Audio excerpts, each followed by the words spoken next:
Hello, welcome back.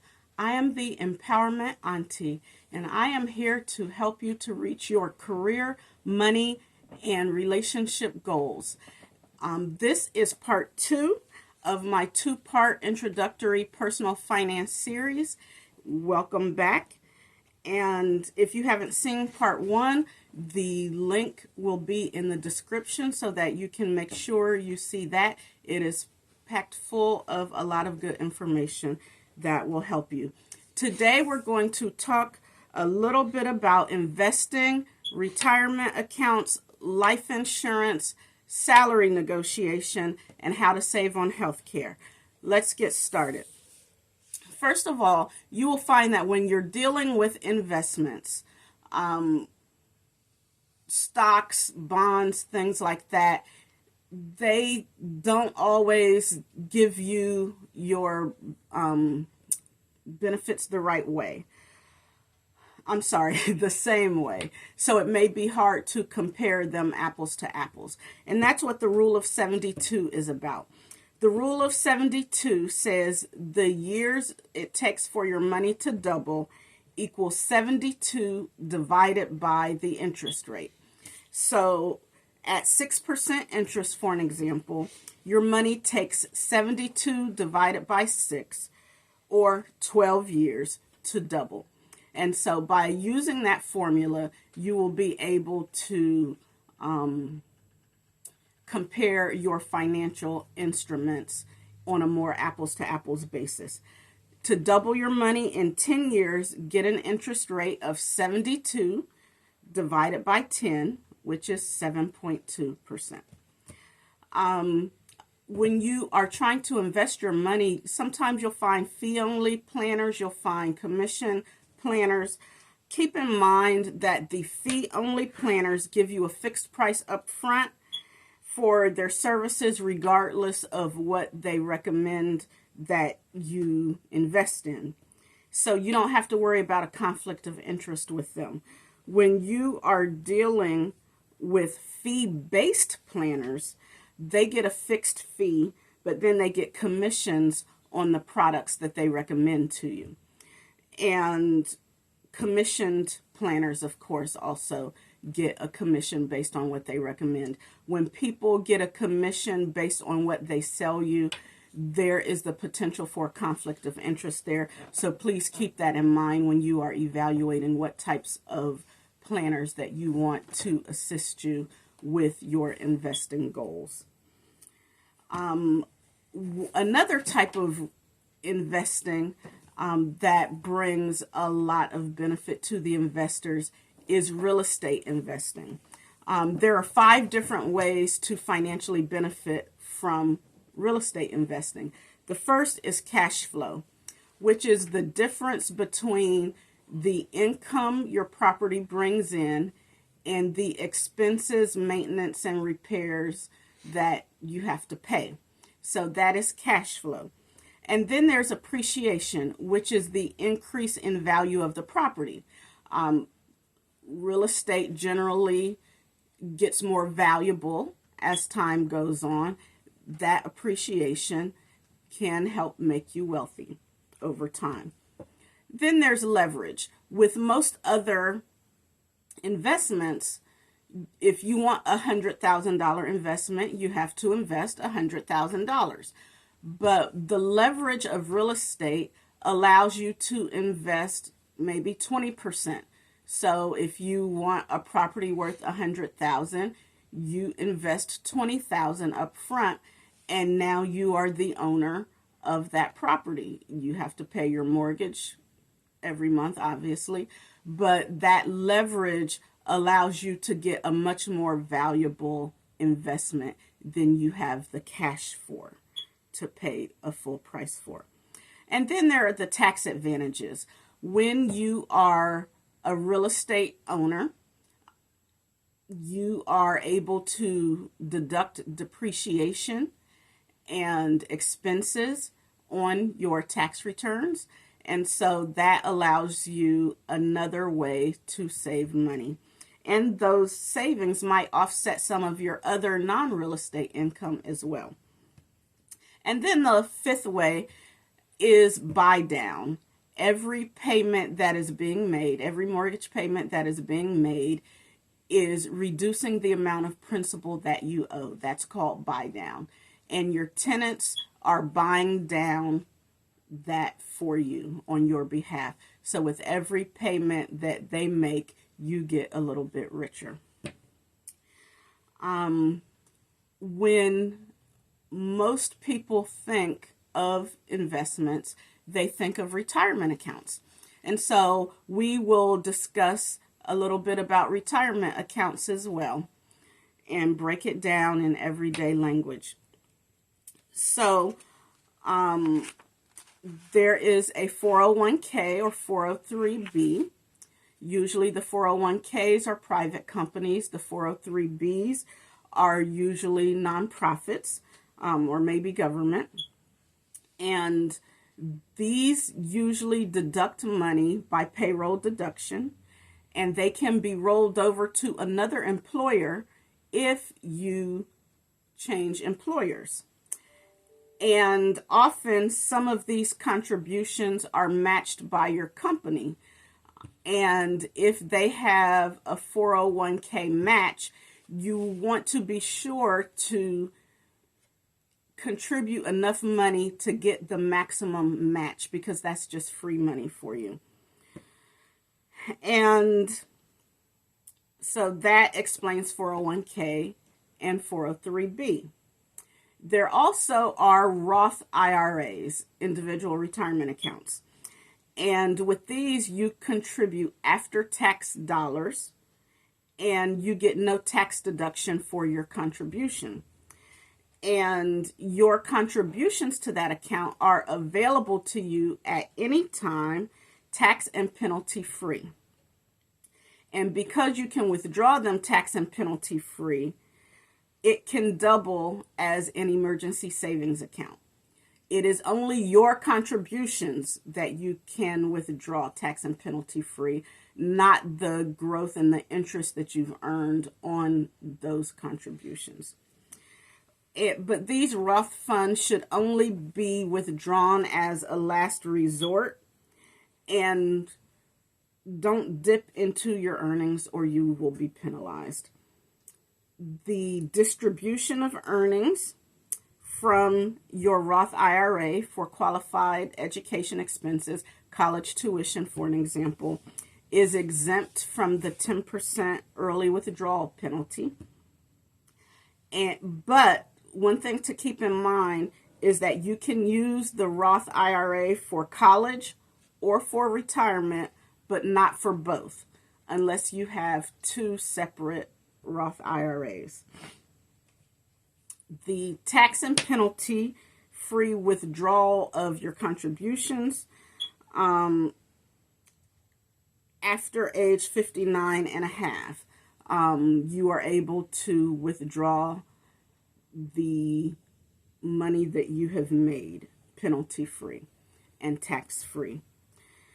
There are income restrictions for being able to contribute to a Roth IRA, and I have a link that you can access to find out more information.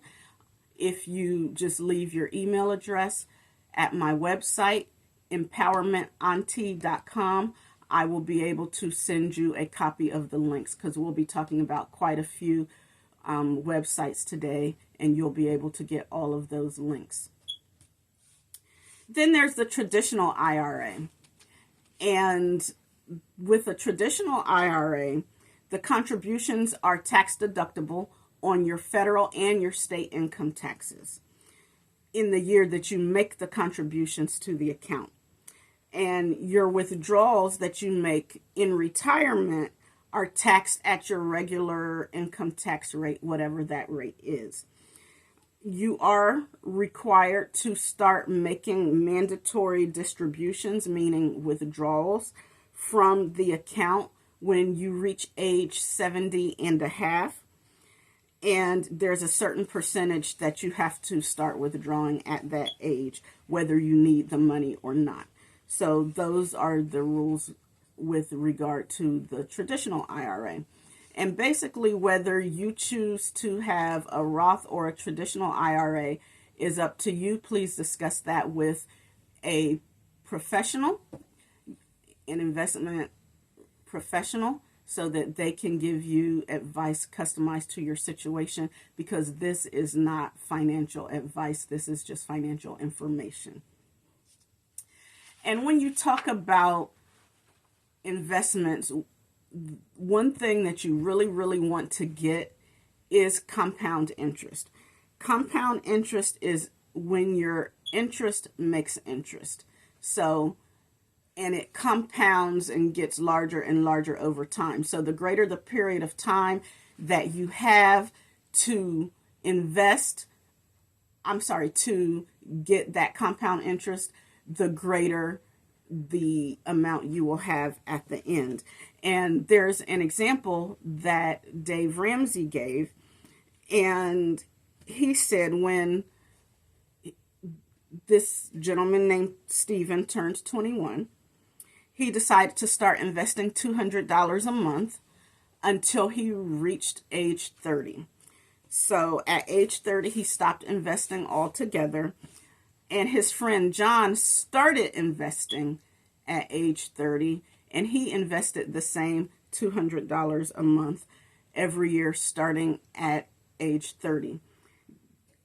Now, they took their retirement money at age 68, and who do you think had the most money? Let's do the math. At the end of 9 years, Stephen had invested $21,600.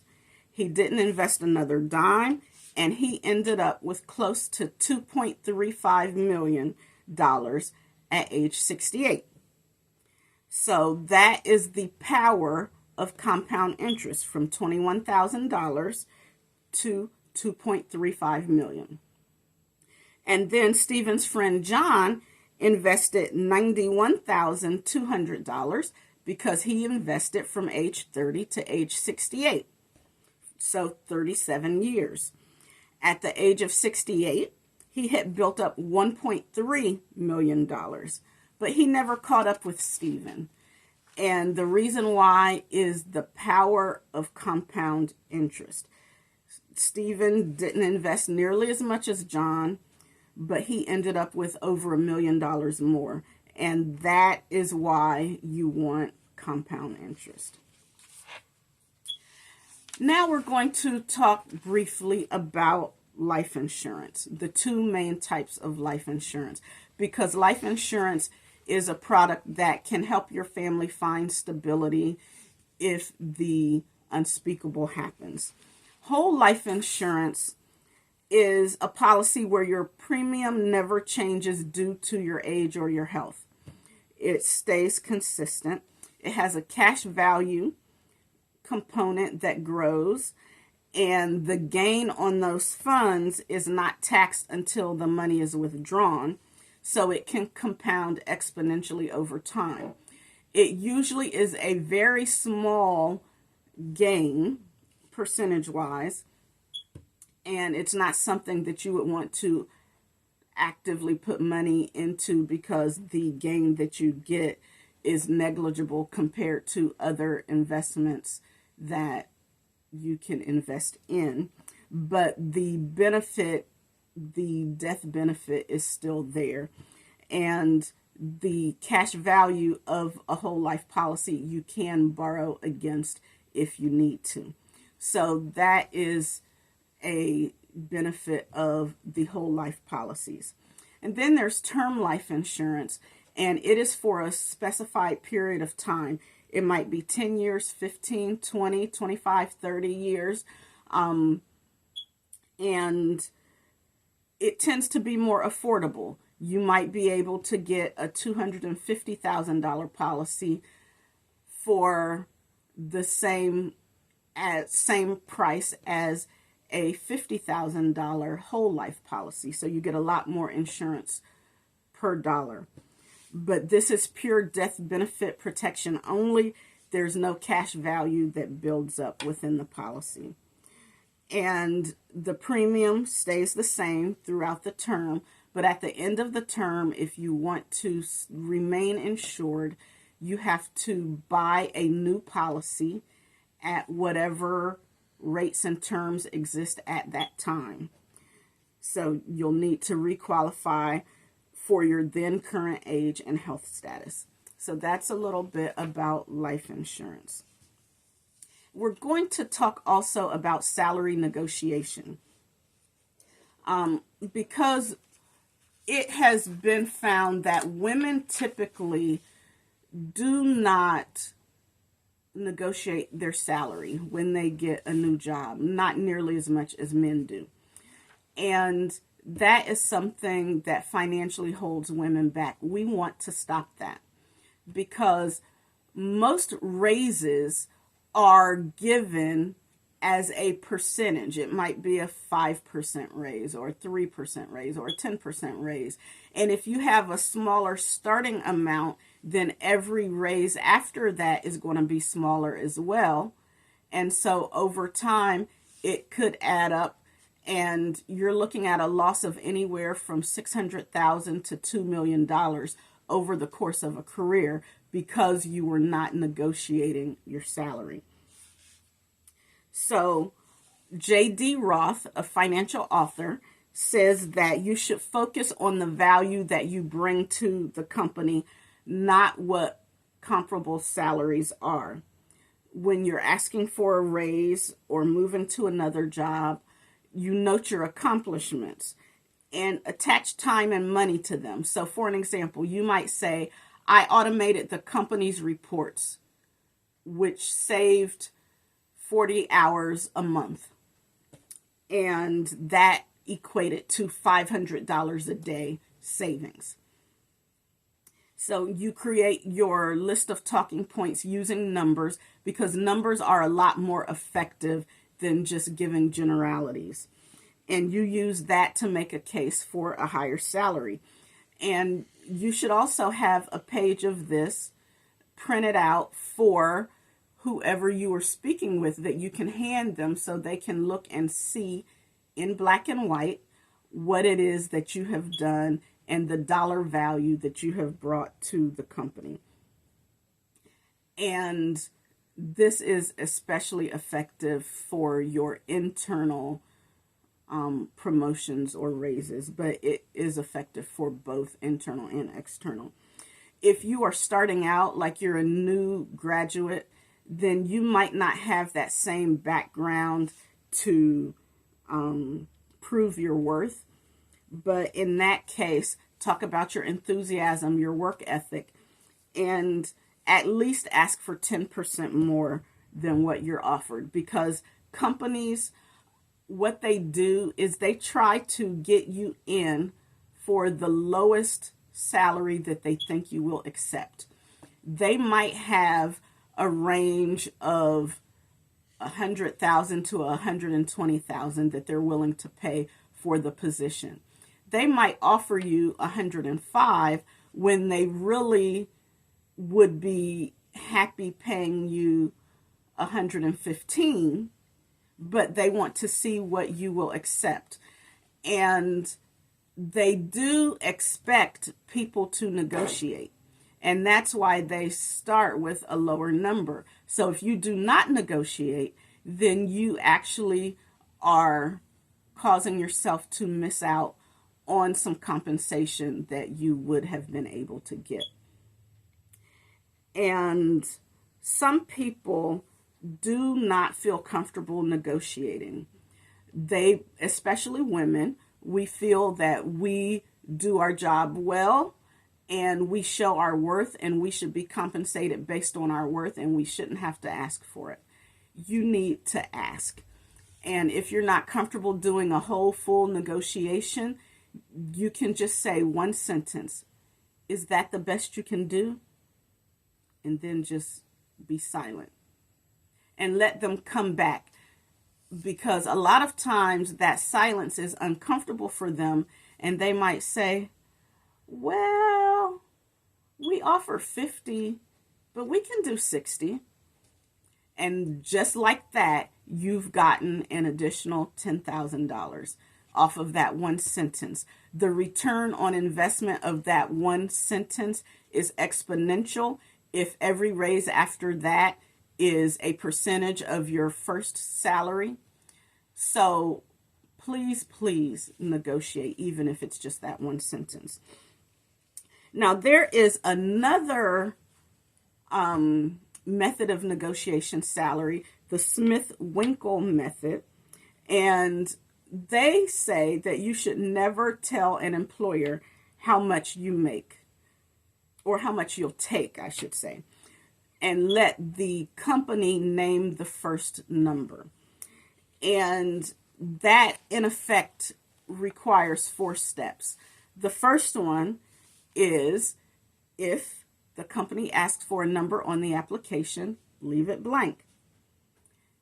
And when they verbally ask you how much you'll take, say, I'm much more interested in doing X type of work at whatever their company name is than I am in the size of the initial offer. And according to Smith-Winkel, about 40% of the time that will work. If the company asks you a second time, then your answer can be something like, I will consider any reasonable offer. That is a polite stalling tactic. And Smith-Winkel says that that would work another 30% of the time. And then about 30% of the time, you'll reach the final step where they are again asking, and your response should be something to the effect of, you're in a much better position to know how much I'm worth to you than I am. And that should be your final answer, no matter how many times that they ask. And according to Smith-Winkel. And again, the purpose of this is to get them to say the first number, because Smith-Winkel says once the company makes an offer, there are 2 options. If the offer is above your minimum, take the job. If it's below your minimum, tell them it's too low, but don't say how much. But there is an additional benefit to letting them state the first number, because in the example where I said the range might have been 100 to 120, and you're fine with 105, you ask for 105, they're going to give you usually what you ask for, even though they had in mind to pay you 115. So by you mentioning your number first, you could be potentially cutting yourself out of a higher salary. But if you are going to state a number, which the experts recommend that you don't, make sure you don't go too high as well, because then they might think, oh, we can't afford this person.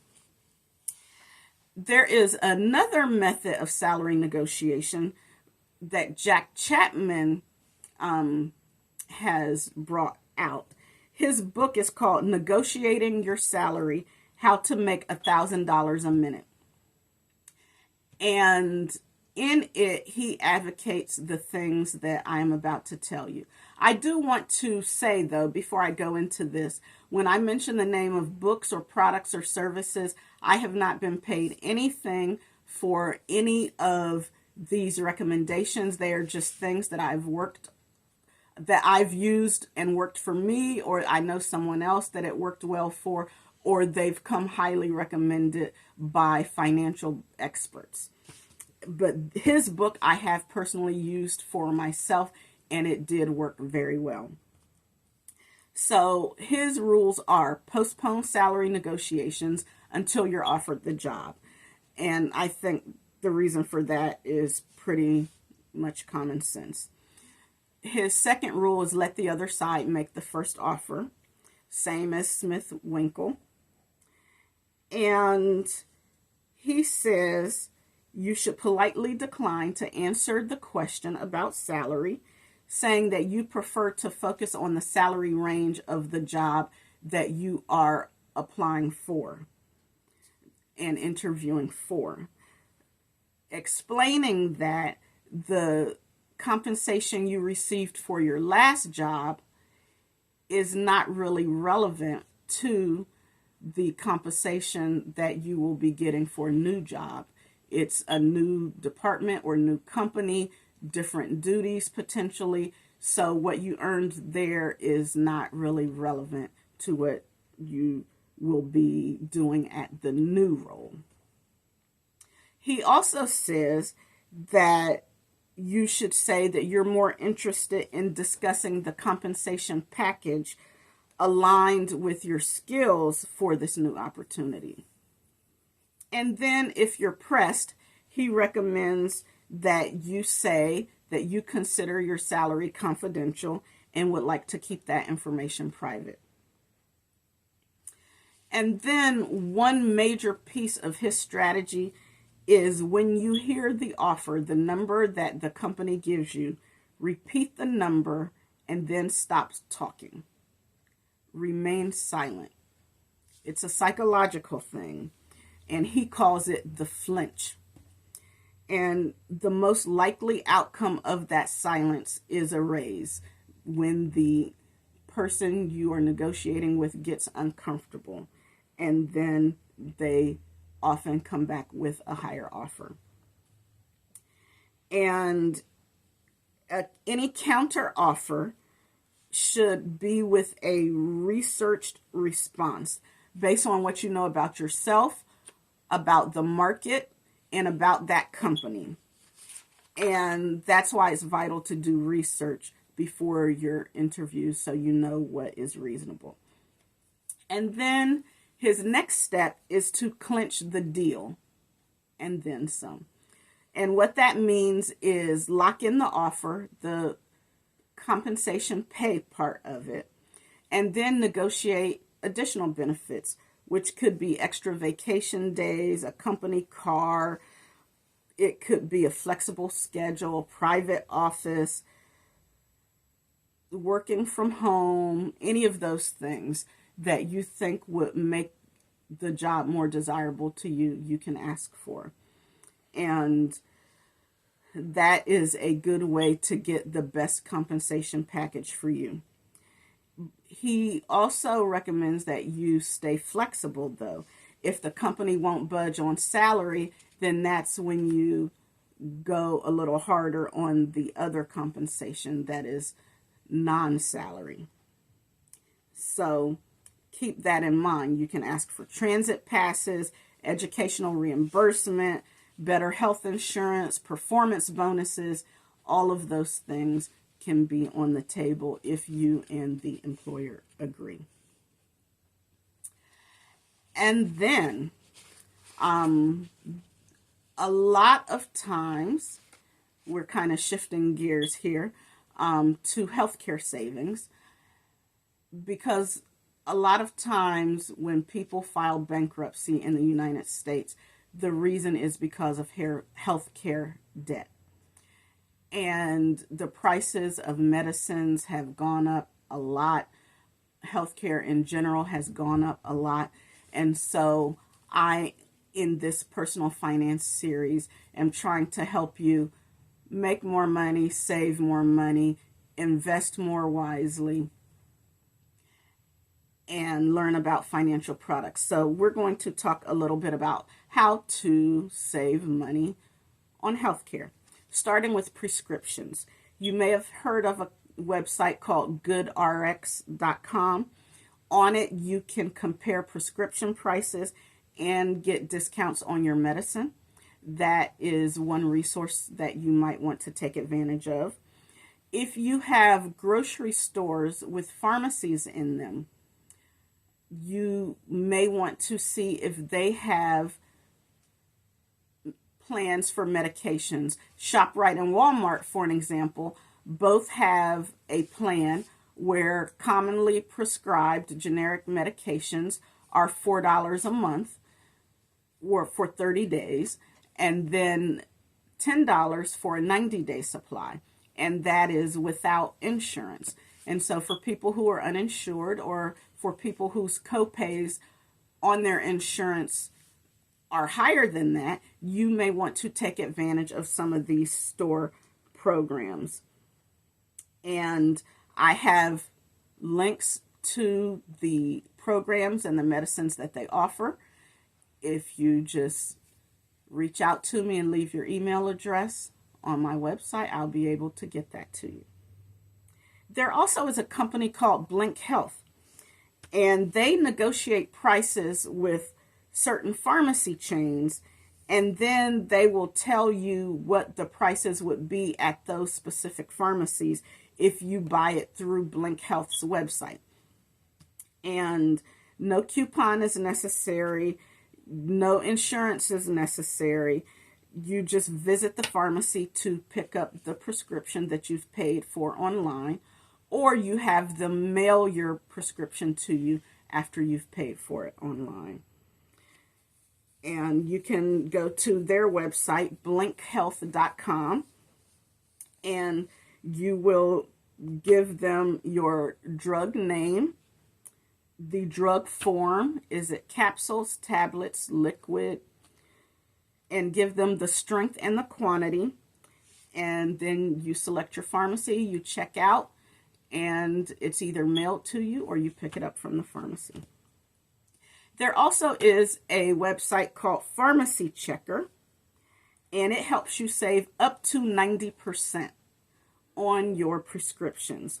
They list drug prices from online pharmacies in the U.S. and abroad, and they confirm the pharmacy's licensing and standards of practice, and they monitor the pharmacies for continued compliance so that you can feel safe ordering your medicines from these pharmacies. Even if they are out of the country, they will be held to the same standard, and it can save you up to 90%.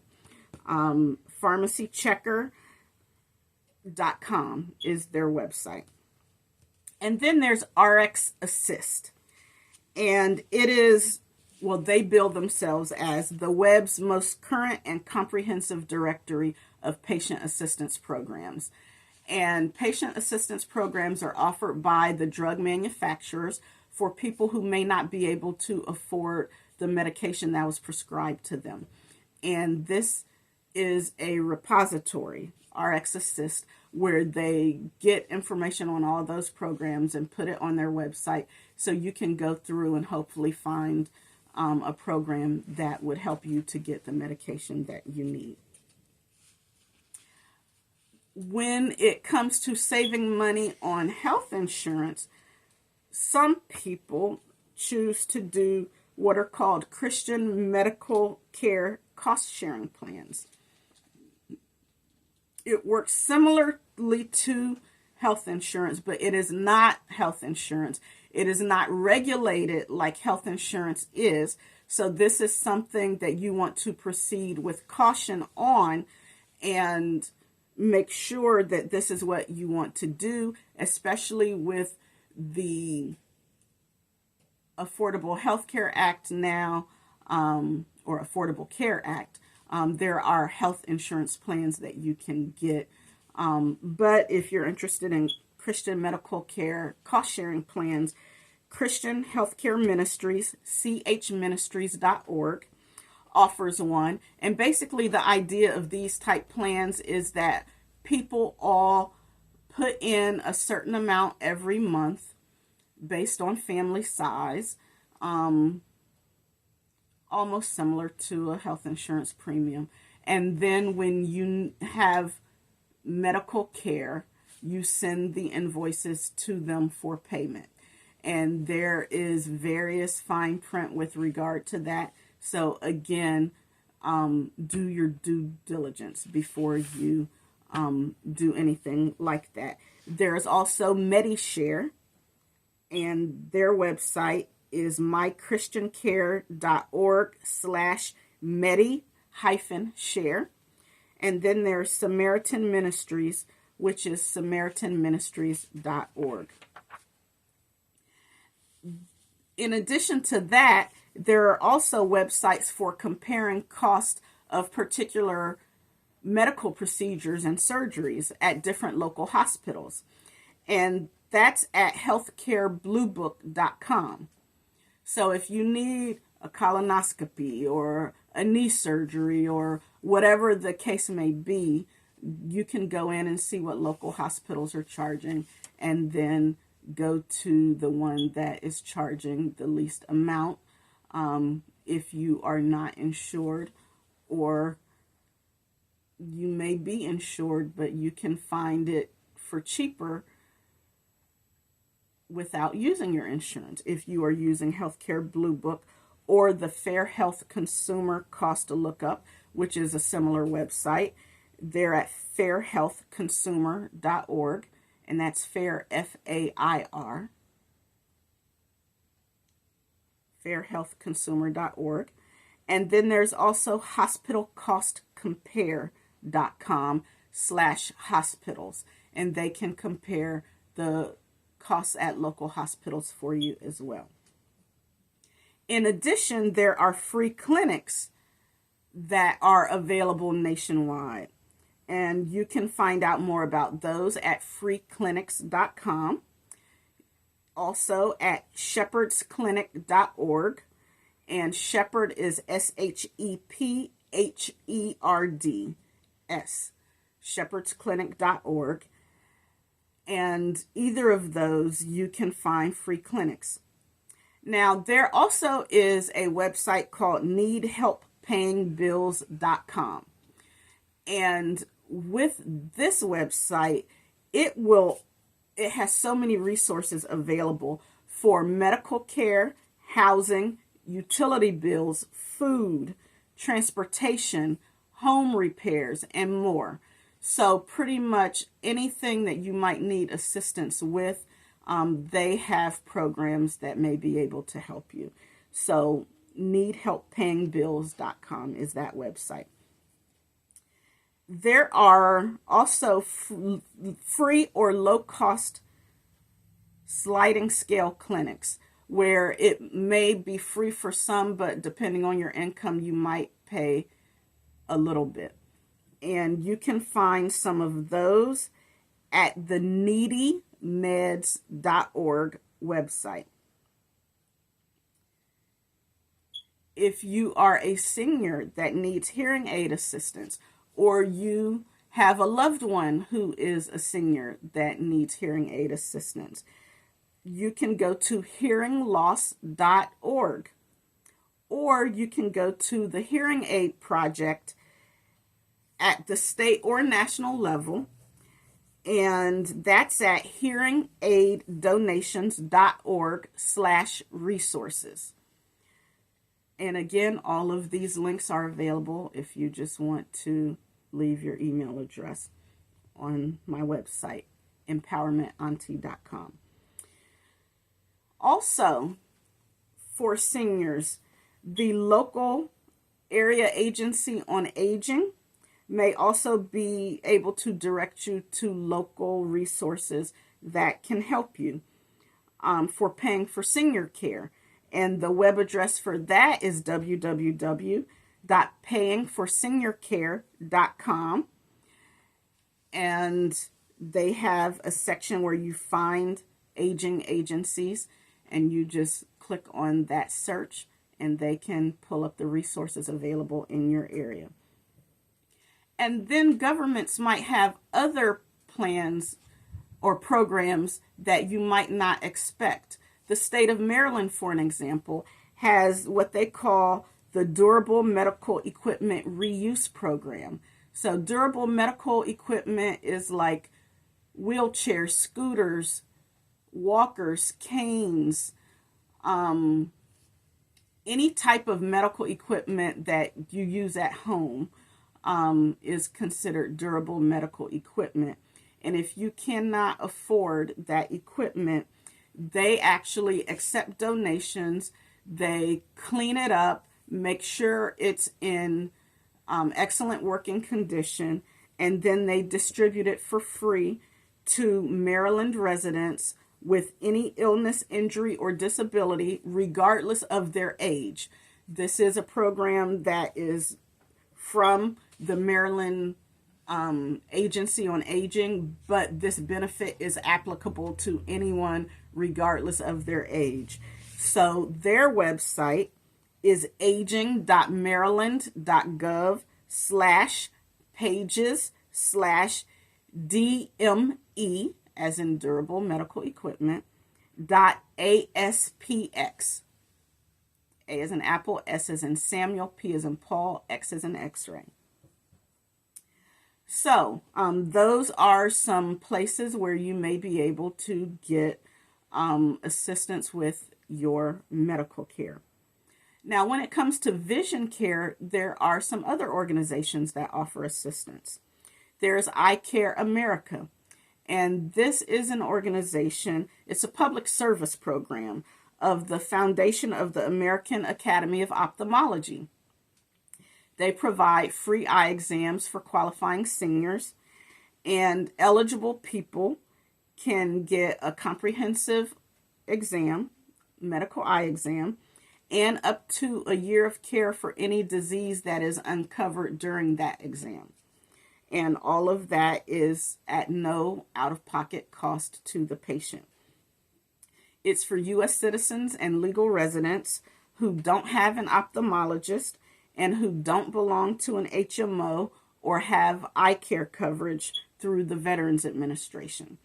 So this is something that you might look into.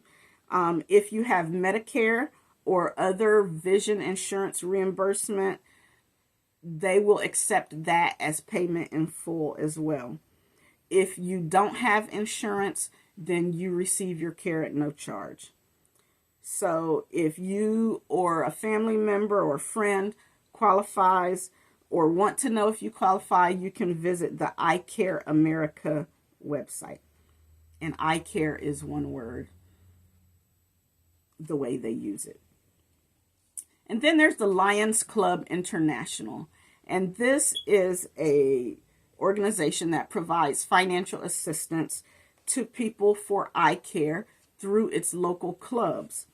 And you can find their local clubs by using the club locator feature on their website, the Lions Club International website. And then for free eyeglasses, there is the Eyes of Hope program, which is part of the Vision Service Plan, VSP. They offer gift certificates for eyeglasses for adults and children in need, and it's at no cost through VSP Network eye doctors in your community. And they are distributed, the gift certificates are distributed through VSP's National Network of Community Partners, and you can reach out to me for the link for that. In addition, there is an organization, a nonprofit called New Eyes, and they buy new eyeglasses for poor children and adults in the United States, and they also recycle donated glasses for distribution to people in need worldwide. And their website is new-eyes.org. And lastly, if you just need a place to get some affordable eyeglasses, you can check out zennioptical.com, Z as in zebra, E-N-N, those are as in Nancy, I, Z-E-N-N-I, optical.com. And you also can check out eyebuydirect.com, E-Y-E-B-U-Y, direct.com. And both of these are online vision stores where you can put in your prescription, your lens prescription, and you can get eyeglasses and or contacts. And what a lot of people don't know is that you do not have to buy eyeglasses from your eye doctor. They are required by law to provide your prescription to you if you ask. And if you get that prescription from them and take it to these websites, they can get you glasses that are quality glasses and very affordable. And that may be able to save you several hundred or even possibly thousands of dollars on your eyewear. So these are a few of the programs that I wanted to make you aware of. And if you are interested in more information on any of these, or if you want me to do an additional video giving more information on these, please put in the comments whatever it is that you're interested in, and I'll be more than happy to make videos that help you to live your best life, giving you the information that you need to live your best life. If you have watched to this point, please like and subscribe. And thank you for watching. I will see you next time. Have a good day.